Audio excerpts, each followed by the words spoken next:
Bismillahirrahmanirrahim. Assalamualaikum warahmatullahi wabarakatuh. Alhamdulillahi rabbil alamin.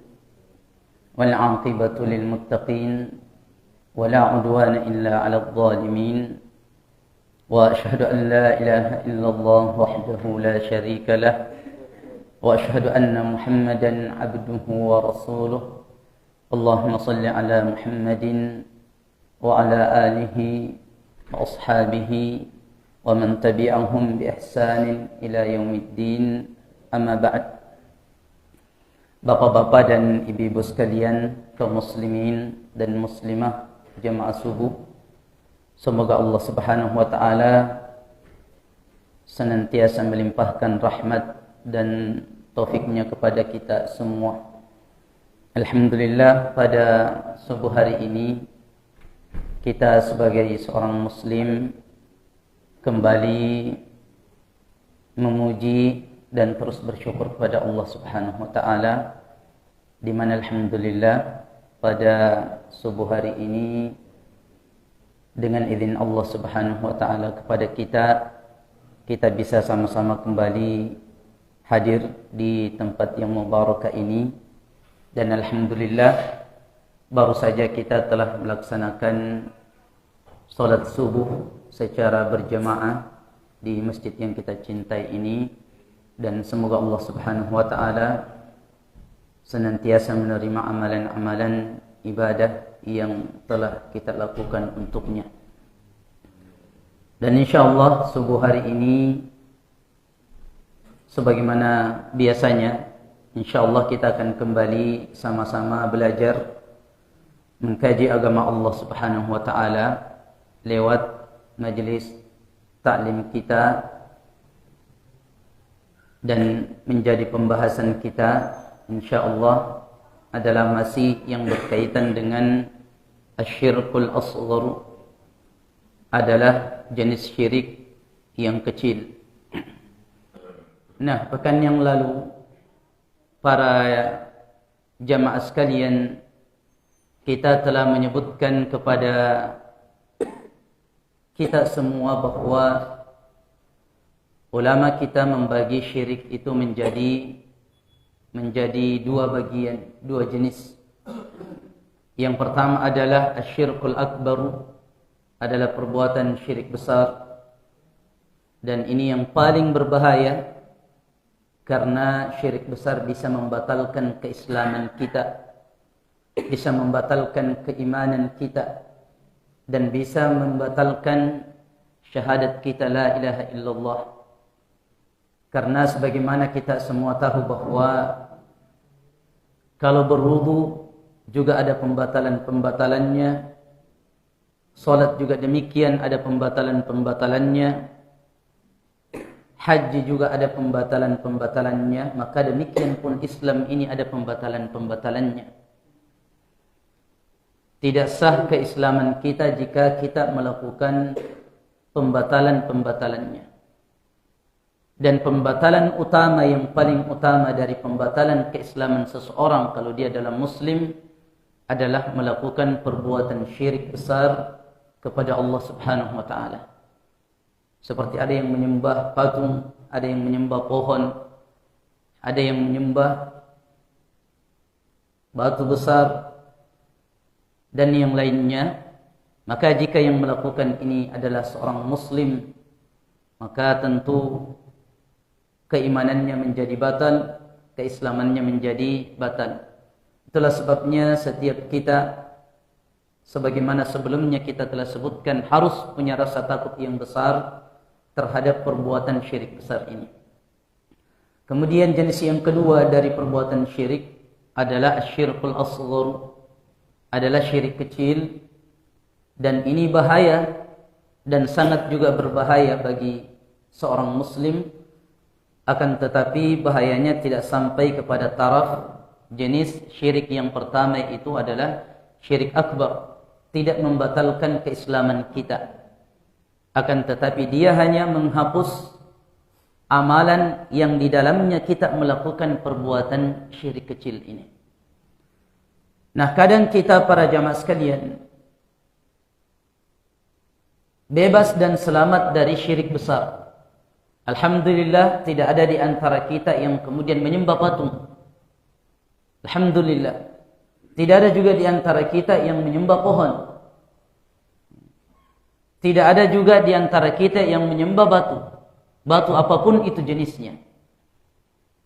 Dan benda-benda atau makhluk yang lainnya. Alhamdulillah. Akan tetapi dalam persoalan syirik yang kedua ini, yaitu adalah syirik kecil, ini terkadang masih banyak yang tidak bisa selamat dari bahayanya ini. Dan sulit memang untuk kita hindari kecuali orang-orang yang mendapatkan taufik dari Allah Subhanahu wa ta'ala. Nah, inilah yang kita ingin jelaskan pada subuh hari ini, beberapa hadis dari Nabi sallallahu alaihi wasallam tentang bahaya perbuatan syirik kecil ini, meskipun dia tidak membatalkan keislaman dan keimanan kita. Nah, sebagaimana semua kita tahu bahwa Nabi kita itu sangat sayang dengan kita. Sangat sayang dengan kita para jamaah sekalian.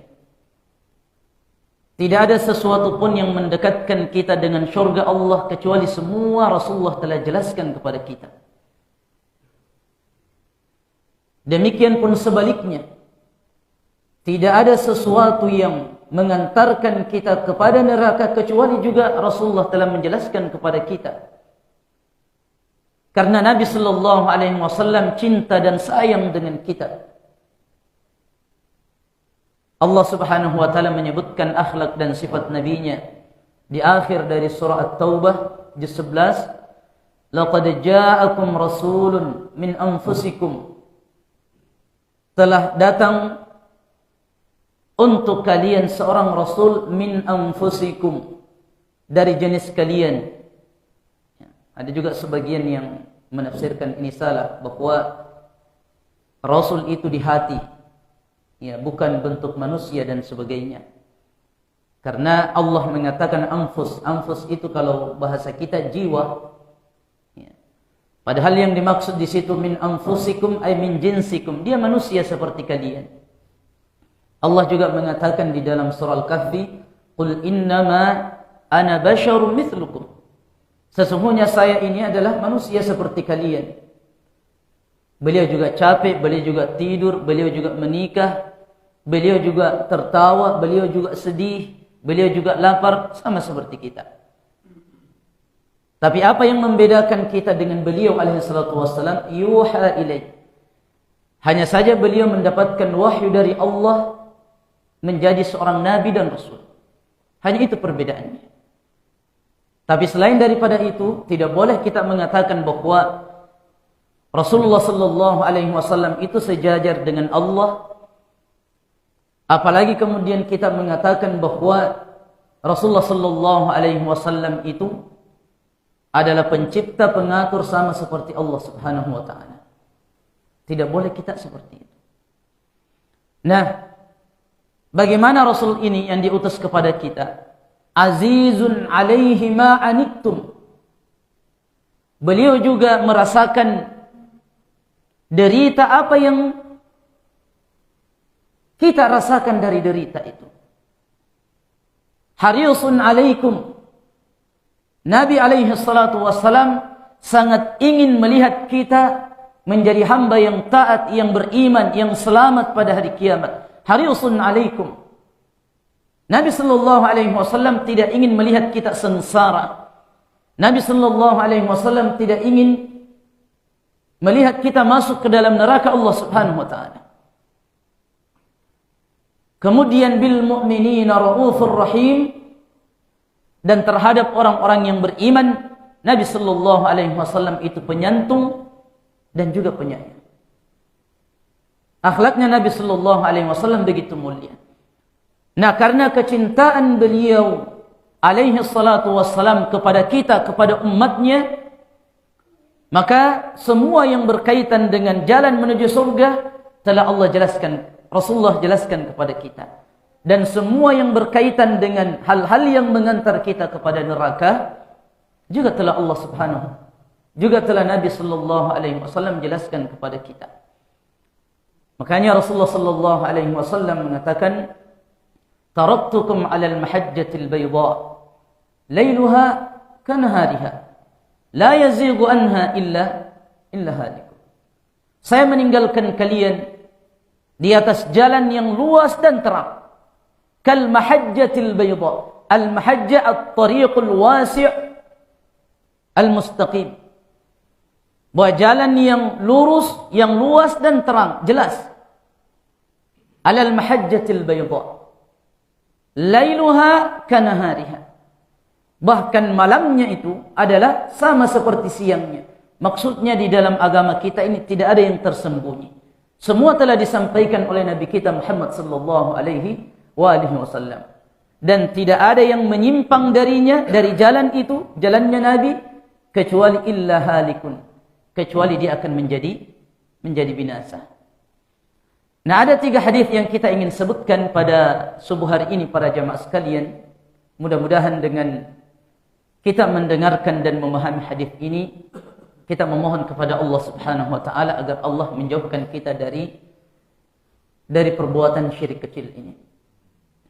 Yang pertama adalah hadisnya haditsun marfu'. Hadisnya Mahmud Ibnu Labid radhiyallahu taala anhu. Rasulullah sallallahu alaihi wasallam mengatakan kepada para sahabatnya pada waktu itu. Dan kita tahu para sahabat itu adalah merupakan generasi terbaik dari umat ini, bahkan dari seluruh umat yang pernah ada, adalah generasi para sahabat. Mereka adalah generasi yang paling ikhlas di dalam melakukan ketaatan dan amal saleh kepada Allah. Para sahabat tidak diragukan keimanannya. Tapi meskipun demikian, Rasulullah berbicara di hadapan mereka. Akhwafu ma akhafu alaikum asyirkal asghar. Sesungguhnya yang paling aku khawatirkan terhadap diri kalian adalah asyirkal asghar, adalah syirik kecil. Kemudian para sahabat Nabi sallallahu alaihi wasallam bertanya kepada nabinya Muhammad sallallahu alaihi wasallam, qalu wa masyirkal asghar ya Rasulullah. Apa itu syirik kecil ya Rasulullah? Kemudian Nabi kita Muhammad sallallahu alaihi wasallam mengatakan ar-riya, itulah riya. Yaqulu Allah jalla wa ala lahum yawmal qiyamati idza jaza bi a'malihim idhabu ila alladhina kuntum turaun fid dunya hal tajiduna indahum jaza. Nah, Rasulullah sallallahu alaihi wasallam mengatakan tentang syirik kecil itu riya. Kemudian beliau mengatakan bahwa nanti Allah Subhanahu wa taala pada hari kiamat itu ketika akan membalas segala perbuatan manusia, baik itu perbuatan-perbuatan yang baik ataupun perbuatan-perbuatan yang tidak baik, maka orang-orang yang di dunia ini yang melakukan amalan karena ingin dilihat dan dipuji oleh manusia,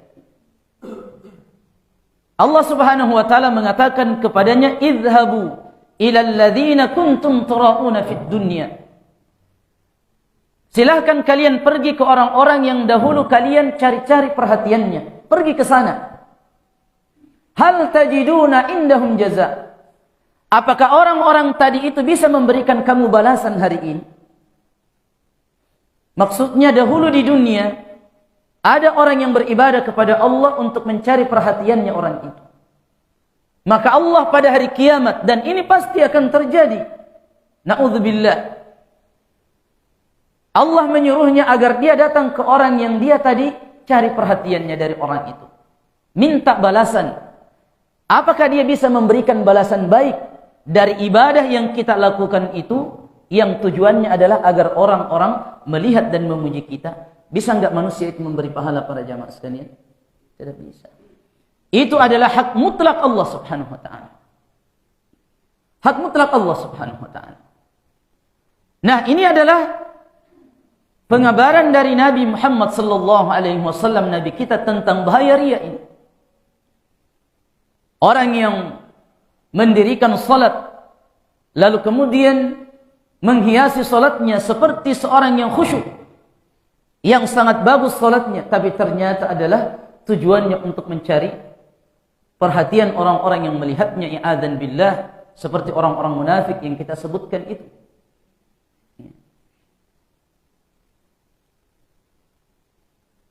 Nah, ada juga orang yang membaca Al-Quran, diperbagus karena suaranya, kemudian cara penyebutan hurufnya, agar orang-orang mendengarnya dan kagum dengan dia, i'adzan billah. Maka nanti orang-orang yang kita cari, yang harap perhatian-perhatiannya untuk kita diperhatikan ketika kita melakukan hal itu, maka nanti kita akan disuruh pergi ke orang itu, minta balasan darinya. I'adzan billah. Atau misalkan ada juga dari segi penampilan, itu juga bisa menjadi riya para jamaah sekalian. Ada orang misalkan sengaja sujud lama, ya. Tujuannya adalah agar jidatnya menjadi hitam, agar nanti orang-orang mengatakan bahwa Masya Allah, orang ini adalah ahlus salat, orang yang banyak salat, jidatnya hitam. Ya, kalau pakai songkok dia tidak mau tutupi itu, dia angkat-angkat sedikit. Nah, ini bisa menjadi riya, ingin dikata bahwa ahlus salat, orang yang banyak mendirikan salat, padahal tidak demikian. Ya.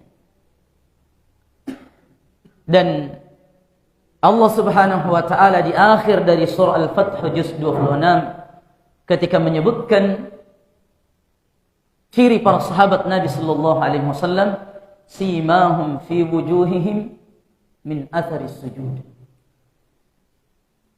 Dan tanda-tanda dari wajah mereka itu adalah bekas-bekas sujud.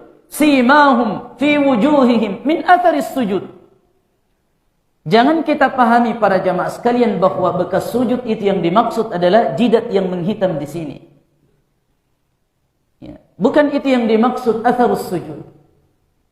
Meskipun kadang-kadang ada orang yang ketika sujud dan lama berbekas dan menjadi hitam, tetapi itu bukan yang dimaksud di dalam ayat itu. Tapi yang dimaksud di dalam ayat itu, ketika Allah memuji para sahabat bagaimana wajah mereka itu adalah bersinar, memberikan cahaya para jamaah sekalian. Makanya jangan kita heran kalau ada orang yang rajin beribadah kepada Allah dan tahun nama lotong hitam, tapi ada keberkahan dari mukanya, cahaya yang berpencar. Itu karena faktor amalan saleh dan ketaatan yang dia lakukan kepada Allah, maka Allah hadiahi dia cahaya di mukanya sebelum diberikan cahaya pada hari kiamat.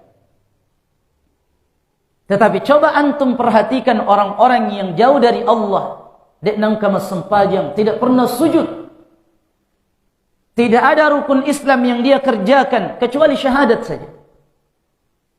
Antum perhatikan dan bedakan bagaimana wajahnya, tidak ada cahaya sedikit pun. Coba maki kita lihat orang-orang di luar sana yang jauh dari Allah Subhanahu wa taala, tidak ada keberkahan Allah berikan pada hari kiamat. Diberikan kegelapan sebelum nanti pada hari kiamat digelapkan wajahnya oleh Allah. Allah mengatakan di juz 4 surah Ali Imran, yauma tabyaddu wujuhun wa taswaddu wujuh. Pada hari kiamat itu para jamaah sekalian, kulit manusia itu, wajah manusia itu cuma dua warnanya. Yang pertama adalah berwarna putih, dan kemudian yang kedua adalah berwarna hitam. Dan ini sudah tanda ini, mana yang akan diselamatkan oleh Allah dan mana yang akan sengsara dan celaka. Dan gambaran wajah, warna wajah pada hari kiamat itu tidak ditentukan karena keturunan kita yang putih dahulu di dunia, sehingga nanti juga pada hari kiamat di hadapan Allah juga tetap kulitnya putih, tidak demikian. Tapi yang menjadi ukurannya adalah amalan-amalan dan ketaatan yang kita lakukan di dunia ini. Itu yang akan memberikan pengaruh dari wajah kita putih atau hitam. Ya, tidak ada lagi itu dibilang kuning langsat, Ya, tidak ada yang dibilang itu hitam manis. Ya, itu sebenarnya hitam manis pemoles, Ji. Jadi tidak ada itu hitam manis, memang hitam. Tidak ada manisnya, cuman ya supaya dia tidak tersinggung ya. Hitam manis, tidak ada itu. Pada hari kiamat itu tidak ada lagi hitam manis, tidak ada lagi kuning langsat dan sebagainya. Yauma tabyaddu wujuhun wa taswaddu wujuh. Hari ketika wajah itu putih berseri-seri dan kemudian wajah menghitam muram. Fa ammal ladzina aswaddat wujuhuhum akafartum ba'da imanikum fadhuqul 'adzaba bima kuntum takfurun. Dan adapun orang-orang yang dihitamkan wajahnya oleh Allah Subhanahu wa taala, akafartum ba'da imanikum. Kalian telah kufur kepada Allah setelah kalian beriman. Sekarang fadhuqul 'adzaba bima kuntum takfurun. Dan rasakanlah sekarang hari ini kata Allah azab karena sebab perbuatan kufur kalian dahulu di dunia kepada Allah Subhanahu wa taala. Tapi kemudian wajah yang kedua, semoga Allah menjadikan wajah kita pada hari kiamat wajah yang kedua. Wa ammal ladzina bayaddat wujuhuhum fa fi rahmatillah. Dan adapun orang-orang yang diputihkan wajahnya oleh Allah, fa fi rahmatillah, maka mereka ini berada di dalam rahmat Allah Subhanahu wa taala. Hum fiha khalidun, maksudnya syurga, dan mereka kekal di dalam syurga Allah Subhanahu wa taala. Nah, kita kembali para jamaah sekalian, bahwa ada orang yang sengaja memperpanjang sujudnya kepada Allah Subhanahu wa taala dalam salatnya, ternyata bukan tujuannya karena itu melaksanakan perintah Allah dan Rasulnya. Karena sujud lama itu para jamaah sekalian disyariatkan itu. Dan waktu yang paling afdal untuk kita berdoa kepada Allah, memohon kepadanya adalah di saat kita sujud. Makanya Nabi sallallahu alaihi wasallam memerintahkan kita fa'aktsiru fihi minad du'a. Perbanyak di dalam sujud-sujud kita untuk memohon kepada Allah Subhanahu wa taala, minta yang kita inginkan kepada Allah. Nah, ini di antara contoh riya ini. Apakah para jamaah sekalian kalau saya tanya, apakah ini sulit untuk dihindari? Memang perkara yang sangat sulit. Demikian pun seperti kita sebutkan, ada orang yang memberikan ceramah atau tausiah yang sengaja menyusun kalimat-kalimatnya untuk membuat orang kagum. Kemudian menjelaskan dalil-dalil dari Al-Quran ataupun Sunnah dengan rinci, dengan hebatnya. Tetapi ternyata bukan tujuannya lillahi jalla wa'ala. Tapi karena ingin dikatakan hebat, ingin dikatakan ustadz yang sangat hebat menjelaskan, maka a'adzan billah, ini juga adalah perbuatan syirik kecil. Dan itulah kita sebagai da'i, para jamaah sekalian, sangat khawatir dengan adanya campuran-campuran riya ini ketika kita mengajarkan kebaikan kepada orang. Ini juga yang kita khawatirkan. Ini hadis yang pertama. Kemudian hadis yang kedua, dan ini yang juga sangat menakutkan, bahkan paling menakutkan. Bahkan hadis ini pernah salah seorang datang kepada Muawiyah radhiyallahu taala anhu dan menyebutkan hadis ini kepada beliau, maka beliau menangis. Muawiyah radhiyallahu taala anhu. Beliau radhiyallahu taala anhu menangis ketika disebutkan dan diingatkan hadis ini oleh seseorang kepadanya. Beliau menangis dan mengatakan, sadaqallah, sungguh maha benar Allah Subhanahu wa taala. Lalu membaca ayat di dalam surah Hud juz 12, man kana yuridul hayatad dunya wa zinataha nuwaffi ilaihim a'malahum fiha wa hum fiha la yubkhasun ulaika alladhina laysa lahum fil akhirati illa an-nar wa habita ma sana'u fiha wa batilun ma kanu ya'malun. Man kana yuridul hayatad dunya wa zinataha. Barang siapa yang hanya menginginkan di dunia ini perhiasan dunia dan perhiasannya, tujuannya di dunia ini hidup hanya itu. Bahkan dia melakukan ibadah juga semua tujuannya adalah dunia. Nuwaffi ilaihim a'malahum fiha. Maka kami cukupkan amal-amal mereka ini di dunia. Wa hum fiha la yubkhasun. dan mereka sedikit pun tidak dikurangi oleh Allah Subhanahu wa taala usaha-usaha yang mereka usahakan di dunia ini. Tidak dikurangi oleh Allah. Makanya sudah sering kita sampaikan para jamaah sekalian, ketika ada orang kafir yang ekonominya bagus, bisnisnya selalu lancar, maka kita tidak heran itu. Mereka Allah tidak kurangi itu. Karena kekafiran mereka Allah tidak mengurangi rezeki mereka di dunia itu. Tetapi ulaika alladzina laisa lahum fil akhirati illa an-nar. Tetapi kelak mereka pada hari kiamat nanti tidak ada balasan yang Allah berikan kepada mereka illa an-nar, kecuali neraka. Karena mereka dulu di dunia tidak ada memang orientasinya untuk akhirat, tetapi orientasinya murni dengan dunia, toh saja. Sedih dan tawanya, susah dan bahagianya semua adalah dunia. Bukan karena Allah Subhanahu wa taala. Wa habita ma sana'u fiha wa batilun ma kanu ya'malun. Wa habita ma sana'u, dan terhapuslah semua usaha yang mereka usahakan, wa batilun ma kanu ya'malun, dan menjadi batillah semua amalan-amalan yang mereka kerjakan waktu di dunia. Makanya orang kafir itu ada yang bersedekah, suka menyumbang, ada yang jujur, ada yang amanah, tetapi semua dihapus oleh Allah pada hari kiamat. I'adzan billah.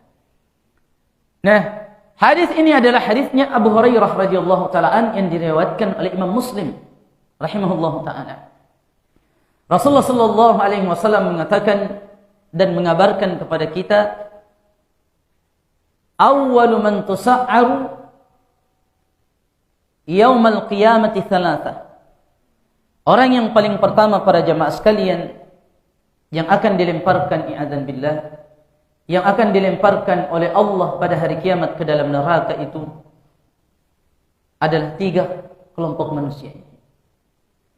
Dan yang sangat mengkhawatirkan kita, karena yang Nabi kabarkan itu bukan menurut pandangan kita, bukanlah dosa. Menurut pandangan kita bukan dosa. Rasulullah sallallahu alaihi wasallam tidak menyebutkan di dalam hadis itu bahwa yang paling pertama akan Allah lempar adalah pencuri. Dan juga Nabi sallallahu alaihi wasallam tidak menyebutkan bahwa pezina. Dan Nabi sallallahu alaihi wasallam tidak menyebutkan penjudi. Bukan berarti ini boleh, tidak.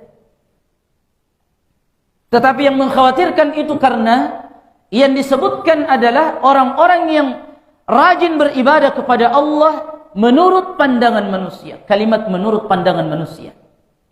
Ya. Karena hati itu siapa yang tahu para jamaah sekalian? Allah Subhanahu wa taala. Niat kita lillah atau bukan lillah, Allah yang tahu. Tapi kita sebagai manusia biasa ini hanya menghukum lahiriahnya bahwa dia beribadah, ini beribadah, ini beribadah. Tetapi persoalan hati Allah yang tahu seluruhnya. Ya'lamus sirra wa akhfa dalam surah Thaha. Nah, yang pertama para jamaah sekalian nanti akan dipanggil oleh Allah qari'ul Quran. Orang yang qari'ul Quran, antum tahu qari'ul Quran, yang hebat membaca Al-Quran, menguasai semua qiraah, kemudian tajwid, punya ijazah sanad yang bersambung. Baca Al-Quran. Kalau kita berpikir para jamaah sekalian, apa salahnya dengan Al-Quran? Bukankah itu ibadah yang Allah perintahkan dan Rasulnya kepada kita? Nah, kemudian dia akan ditanya oleh Allah Subhanahu wa ta'ala, apa yang telah engkau lakukan dengan Al-Quran ini? Diberikan suara yang bagus oleh Allah, kemudian diberikan kecerdasan untuk bisa menguasai semua qiraat itu. Kemudian dia mengatakan, ya Rabb, qara'tuhu fik wa 'allamtuhu wa ta'allamtuhu fik. Ya Allah, saya sudah membaca Al-Quran itu karena engkau, dan saya telah mengajarkannya, dan saya telah memahami seluruhnya. Kemudian Allah mengatakan, kadzabta, engkau berdusta. Dan malaikat pun mengatakan, adalah kadzabta, engkau juga berdusta. I'adzan billah. Coba, ketika dia melaporkan itu kepada Allah bahwa dia membaca Al-Quran, dia mempelajari Al-Quran dan mengajarkan Al-Quran adalah karena engkau ya Allah, justru Allah dustakan, kadzabta, engkau berdusta. Tetapi walakinnaka ta'allamtahu liyuqal annaka qari. Tapi engkau mempelajarinya, engkau mengajarkannya karena engkau dikata oleh orang-orang bahwa itu orang qari, itu hebat itu. Dan engkau telah dapatkan itu gelar bahwa engkau adalah qari. Kemudian setelah itu dia dilemparkan ke dalam neraka jahannam, ya'adzan billah. Apakah orang yang bermaksiat menurut pandangan manusia? Bukan. Makanya orang-orang yang dilebihkan oleh Allah, diberikan kelebihan oleh Allah, menghafal Al-Quran, bagus bacaannya, maka perbaiki niat kita kepada Allah. Ini nasihat bagi saya dan kita semua yang diberikan kelebihan oleh Allah agar terus menjaga niat kita ketika kita membaca Al-Quran, mengamalkan Al-Quran dan mengajarkan Al-Quran kepada orang lain. I'adzan billah. Ini yang sangat kita khawatirkan. Seperti Muawiyah tadi, beliau menangis, takut. Kemudian yang kedua adalah al-mujahidu fi sabilillah, orang yang berjihad. Ya, menurut pandangan manusia jihad itu ibadah, diperintahkan oleh Allah. Nah, kemudian dihadapkan oleh Allah dan ditanya, apa yang telah engkau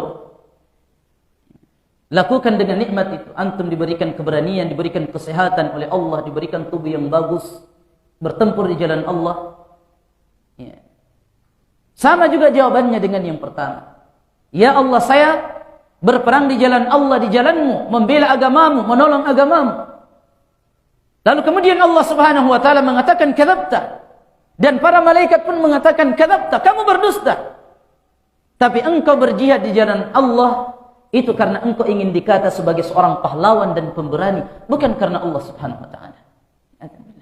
Dan sekali lagi bahwa yang tahu hati kita adalah Allah Subhanahu wa taala. Maka kemudian disuruh lagi dilempar ke dalam neraka. Dan kemudian yang terakhir para jamaah sekalian, yang akan dilempar adalah orang yang dermawan. Orang yang dermawan, orang kaya yang diberikan harta oleh Allah lalu dia bersedekah, mewakafkan tanahnya, kemudian menghibahkan Al-Quran, sering membawa bantuan di yayasan-yayasan panti asuhan misalkan. Nah, dihadapkan oleh Allah Subhanahu wa taala, diingatkan oleh Allah tentang nikmat harta. Apa yang telah engkau lakukan dengan itu? Dia mengatakan, ya Allah, anfaqtuhu fi sabilik. Yang saya menginfakkannya di jalanmu ya Allah. Saya ini, saya itu. Disebutkan kebaikannya. Tetapi Allah mengatakan kadzabta. Para malaikat mengatakan kadzabta, engkau berdusta. Bukan itu tujuan. Tapi engkau melakukan innama fa'alta dzalika liyuqal annaka jawwad. Engkau melakukan itu karena ingin orang-orang mengatakan kepadamu, woi dermawan, woi orangnya nama sakit dan sebagainya. Maka sekarang dia dilemparkan oleh Allah ke dalam neraka. Inilah yang membuat kita khawatir para jamaah sekalian. Membuat khawatir. Kalau saja Rasulullah sekali lagi khawatir dengan para sahabatnya yang begitu kokoh imannya, apalagi bagaimana dengan kita ini?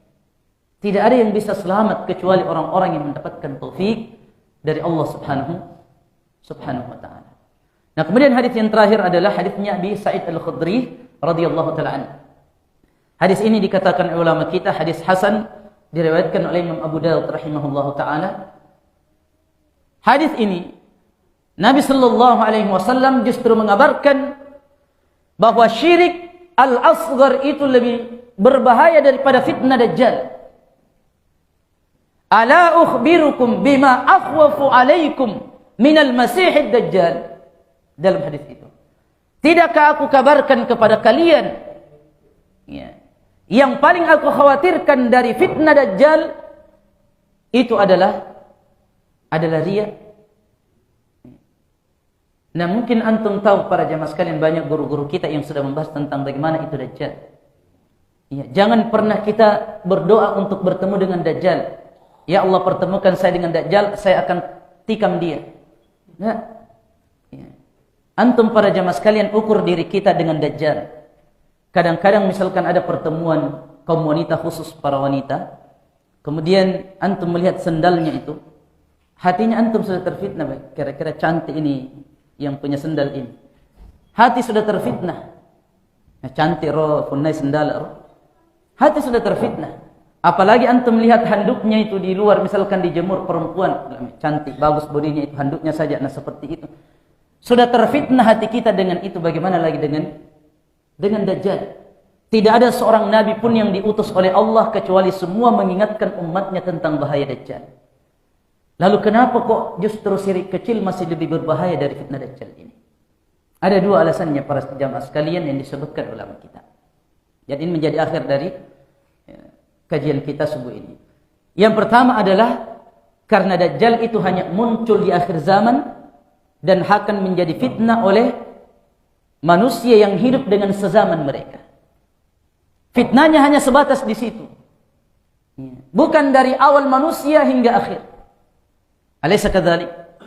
Dan mudah-mudahan Allah tidak mempertemukan kita dengan Dajjal. Nah, Dajjal ini para jamaah sekalian, meskipun sangat besar fitnahnya dan dikhawatirkan, akan tetapi Dajjal itu hanya muncul nanti di akhir zaman. Yang akan menjadi fitnah adalah manusia yang hidup bersamanya pada waktu itu. Itu yang akan mereka jerumuskan. Tetapi riya tidak pernah berpisah dari kita para jamaah sekalian. Tidak pernah berpisah. Mau akhir zaman, mau dari awal zaman, selama kita beribadah kepada Allah, maka dia akan terus membersamai kita dan berusaha merusak amalan kita. Alaysa kadzalik? Ini bahayanya yang pertama. Kemudian yang kedua para jamaah sekalian, bahaya kalau dia indah, tetapi riya itu di mana tempatnya para jamaah sekalian?